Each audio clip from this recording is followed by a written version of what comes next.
There are places where the road ends because no road builder was foolish enough to continue. Beyond those places lie the Shadowlands.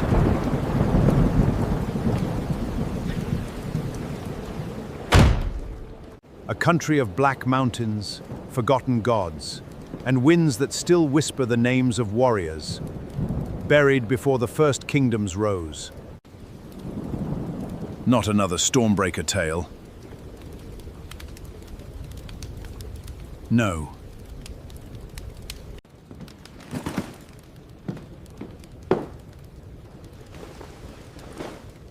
Not another one, the first one. You have heard that Hilda Stormbreaker was 10 feet tall, that she drank lightning from a silver cup, and that armies fled when her shadow crossed the ground. You told us those things. I said armies were wise enough to flee. Height has always been a matter of perspective. She did not know that someone had already taken the one person she had sworn never to lose.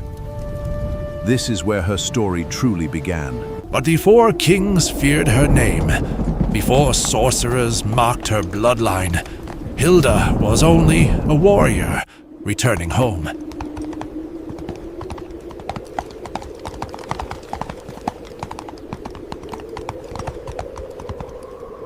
The Shadowlands offered few roads and even fewer welcomes.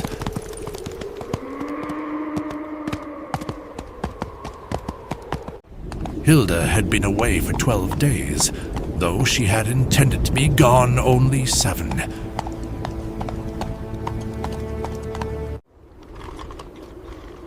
She told herself Zelda would understand. What Hilda meant was that Zelda would pretend not to worry. The girl had become very good at pretending. Storm carried Hilda through the mountains, as though the cliffs themselves had laid a path beneath his hooves. They said she had broken him beneath the sky, torn open by thunder. That is not entirely true. The sky was torn open by thunder. Storm merely decided that throwing Hilda into a ravine had become tiresome.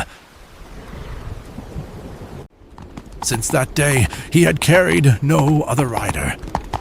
Fang traveled differently.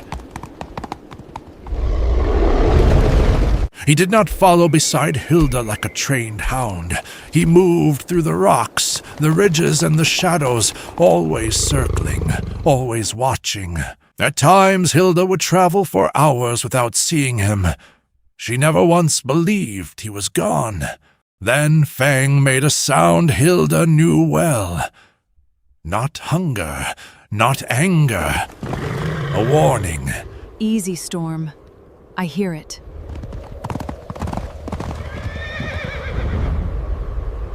A warning from Fang was never wasted. Hilda guided Storm from the road and followed the sound through a narrow break in the rocks. She found a merchant wagon on its side, one wheel shattered and its cargo scattered across the mud. Some claim there were 12.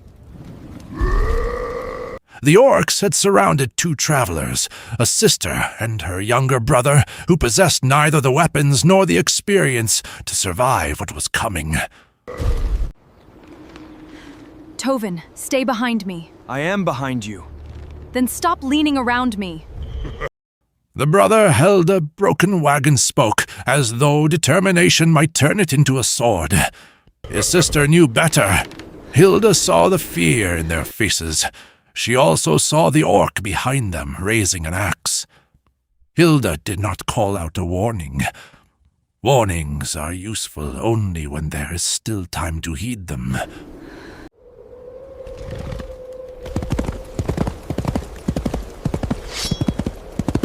Storm struck the raiders like thunder given flesh. One fell beneath the stallion's shoulder.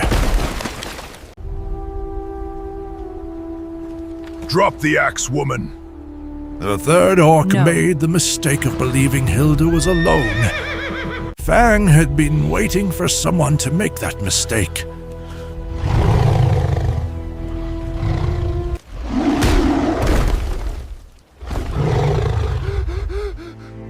Leave them and walk away. You think one woman frightens us? No. But he does. The leader was larger than the others. He also possessed the rare courage found only in men who have not yet understood their situation. Hilda gave him an opportunity to leave. He chose poorly. When the leader fell, the courage of the others remembered an urgent appointment elsewhere.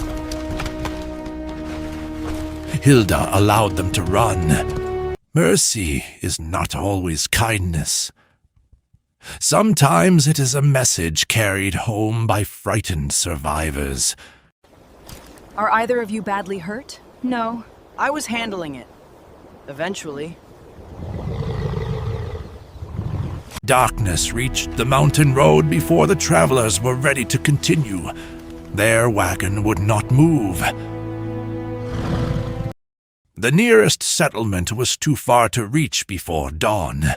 Hilda could have left them there. She did not. You do not have to stay. I know. Compassion, in Hilda's experience, was rarely a feeling. It was a fire built before the cold arrived. A water skin passed without being requested. A blade kept close while frightened strangers slept. The sister called herself Mara. Her brother was Tovin. He spoke often when nervous. That evening, he was extremely nervous.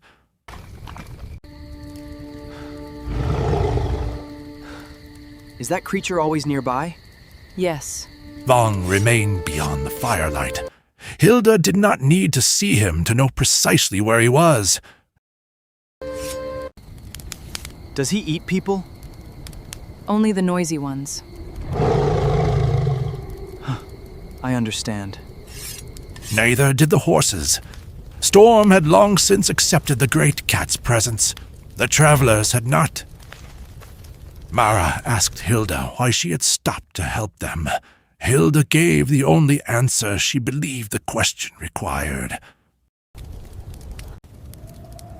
Why did you help us? You needed help. That is all? It was enough. Later, while the others slept, Hilda watched the road home. She imagined Zelda standing at the clan gate, pretending she had never worried. Hilda promised herself she would arrive before the next sunset. The mountains did not hear promises, or perhaps they heard them and simply did not care. We owe you our lives. Then use them well. Will we see you again? Try not to need rescuing. Hilda reached the valley before midday. From the final ridge, she saw the smoke of her people's hearths and the dark roofs pressed against the mountain. Fang remained outside the settlement. He waited because Hilda had taught him that walls made people foolish. Home should have brought relief. Instead, she felt the silence. No children raced toward the gate. No voice called her name. Warriors who had known Hilda since childhood found urgent reasons to study the ground. Storm felt the change in her before she touched the reins. Hilda. Where is Zelda? Answer me. Then Hilda saw Zelda's water vessel in the hands of a clan warrior. It was broken. Some questions are asked because we do not know the answer. Others are asked because we are not yet prepared to hear it. She went to the stream before midday yesterday. When she did not return, We searched. How long before you began? Less than an hour. Zelda had gone to the stream at midday. She had not returned. The clan searched the valley, the mountain paths, and the nearby caves. They found no body. They found no ransom demand. They found only tracks leading north from the water. Hilda listened without interruption. Her anger did not rise like fire. It became something colder. Fang. Find her.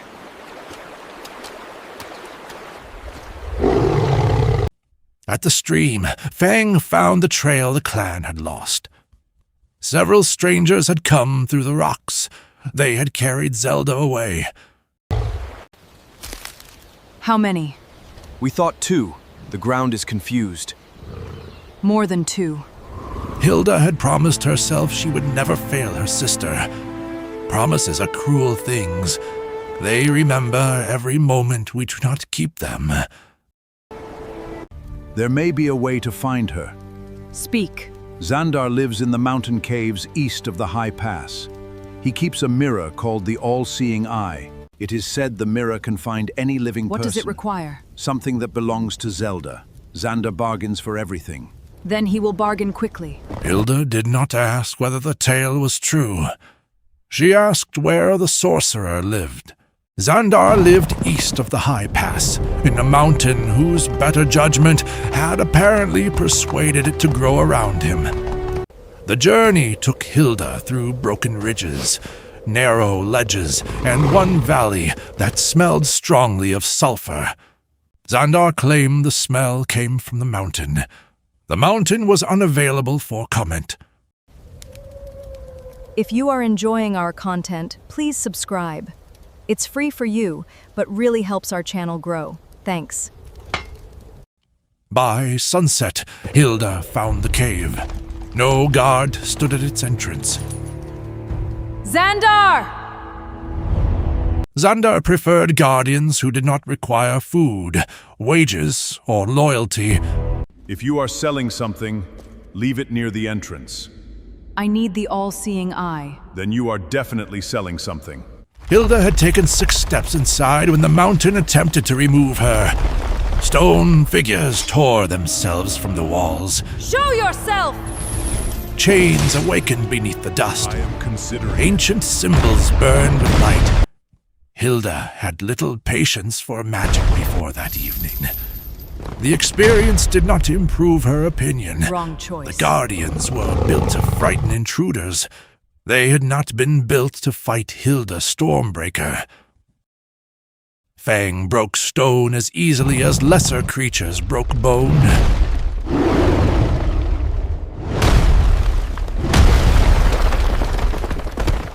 Hilda found the rune controlling the defenses and introduced it to the edge of her axe.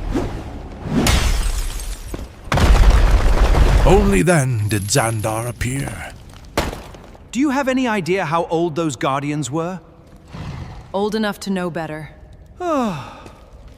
You destroyed a priceless protective enchantment. It attacked my horse. Then it died honorably.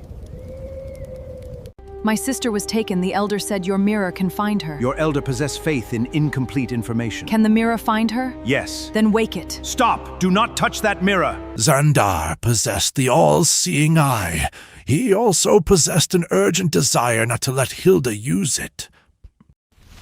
The hidden forest. It grants 3 days. When I return, The mirror will be ready.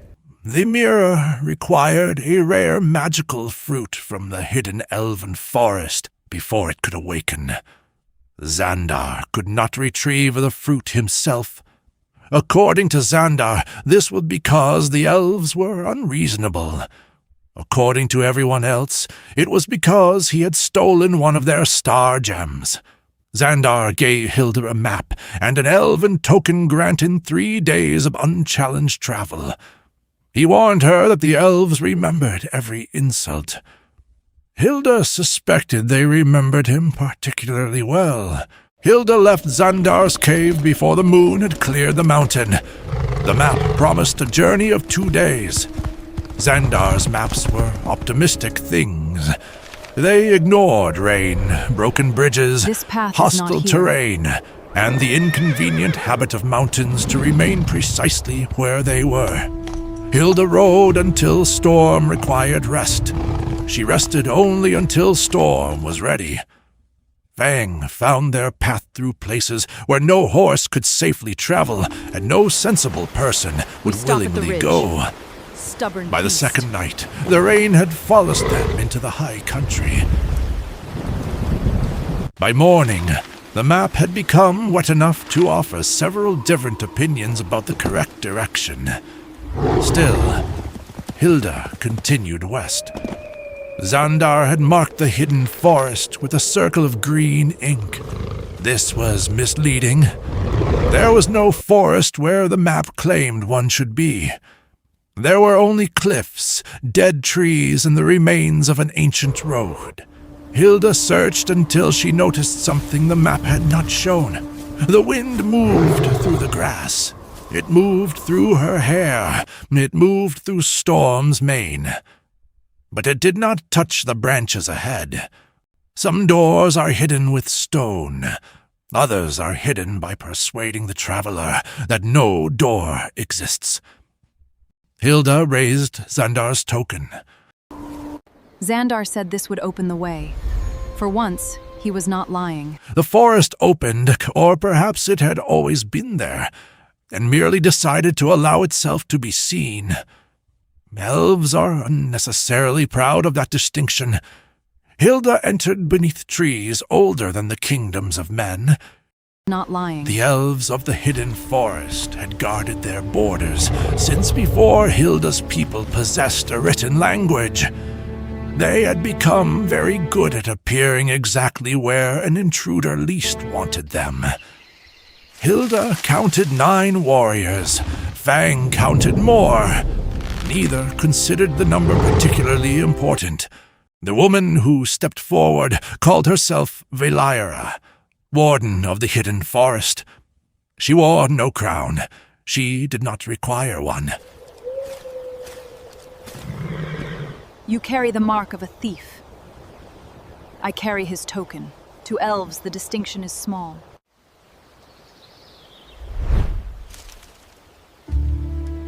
Then speak quickly.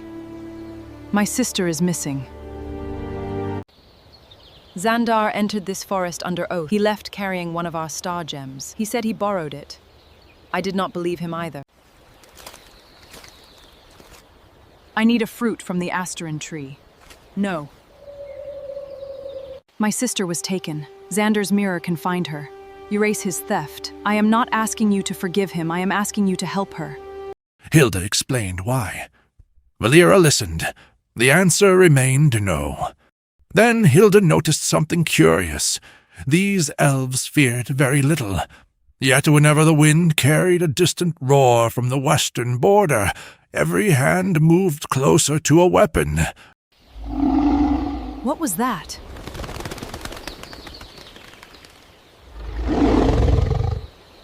A problem that refuses to remain beyond our border. A troll? It was not always our enemy. A troll had made its den where the hidden forest met the barren highlands. It had once lived peacefully beyond their boundary. Then something changed. The creature became violent. Elven patrols could drive it away. They could not keep it away. Remove it from our lands. The fruit is yours. Done. You have not seen it. You said one troll. Hilda had crossed half the mountains for a mirror. One troll was not going to stop her. The troll lived where the hidden forest gave up, pretending the world was civilized.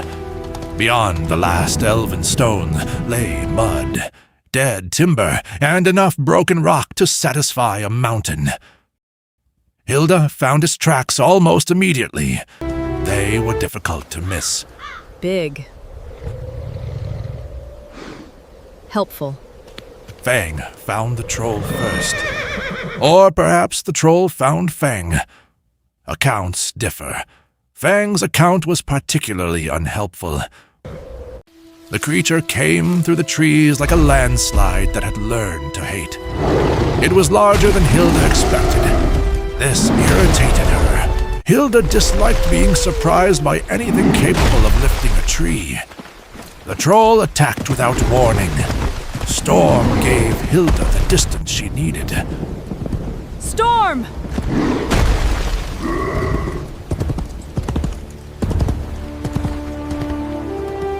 Fang gave her the distraction. Hilda supplied everything else. Fang! Left! The troll was strong, it was fast, and it was in pain. Hilda noticed that before anyone else did. Every time the creature turned its left shoulder, hurt. it flinched. Every time it roared, one hand reached toward the same place on its back. Hilda stopped trying to kill it. It has killed 3 patrols. That was not what I said. Vaelira would later insist she had never asked Hilda to kill the troll. Hilda would later insist that distinction should have been mentioned earlier. Fang, keep its eyes on you. Move when I move. The thing buried in the troll's flesh was not stone. It was not bone. It was metal, blackened, ancient, and carrying the stink of dark magic. Hilda had one chance to reach it. Fang created the opening. Storm made sure the troll could not close it. Hilda climbed a creature twice her height and tore the shard free. The troll did not die. It fell. For the first time since Hilda entered the borderland, the creature looked at her without hatred. Mercy is easy when nothing is at risk. Hilda preferred the more difficult kind. You spared it. I removed the problem. That is not of our making. I know. Vaelira kept her word. This surprised Hilda less than it would have surprised Zandar. You kept your part of the bargain.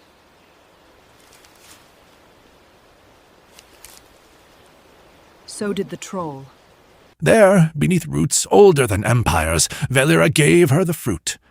No ceremony, no blessing, no forgiveness for Zandar. You are unlike the stories. Percy tells too many of them. Only the bargain honored. Hilda showed Vaelira the black shard taken from the troll. Do you know this? No. That answer troubles me. It should. The Warden did not recognize it. That concerned her. There are few things more troubling than an ancient people encountering something they have never seen. If Zandar knows what that is, bring me the answer. I will. Hilda rode through the night.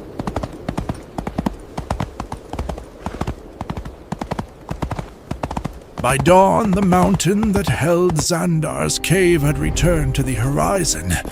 You survived. You sound disappointed. Surprised. Wake the mirror. Where did you get that? Inside a troll. Naturally. This is not elven work. Vaelira said the same. Then for once, the elves and I agree.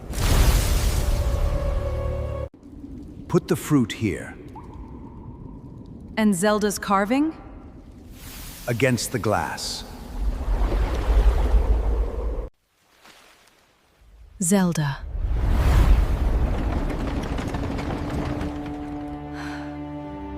She lives. Where are they going? North Road, toward Grimmer's country. Who is Grimmer? A sorcerer with too much ambition and insufficient fear of consequences. The sorcerer explained that Grimmer had spent years searching for those born with usual gifts. Grimmer believed one of them would someday possess enough power to reshape the known world, and he intended to find that person before they discovered what they were. Why Zelda? Grimmer pays for young adults who show signs of natural magic. Zelda has no magic. Then either the orcs are mistaken, or you are.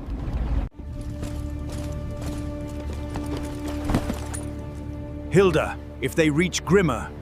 They will not. Storm ran north as though he understood that every mile mattered. Fang vanished into the high country ahead of them. The orcs had half a day's lead. Hilda intended to make that insufficient. Meanwhile, Zelda was discovering that rope sometimes behaved strangely around her. Stop pulling at the rope! I am not. She called it a trick. The rope would probably have disagreed. By late afternoon, Fang found the convoy. Found them. Take me to her. One wagon, and one sister Hilda had no intention of allowing them to keep. The bridge had once carried kings. By Hilda's time, it could barely carry an orc wagon. This was fortunate. Hilda reached the ravine first. She had no army, no plan worth writing down, and no intention of allowing the wagon to cross. Fang moved below the road where the orcs could not see him. Stay below them. Waited beside Hilda until the final moment. When the I wagon move, came you move. fast. The driver saw Hilda too late. Orcs reached for weapons. Zelda reached for the rope around her wrists. The rope had already begun reaching for freedom.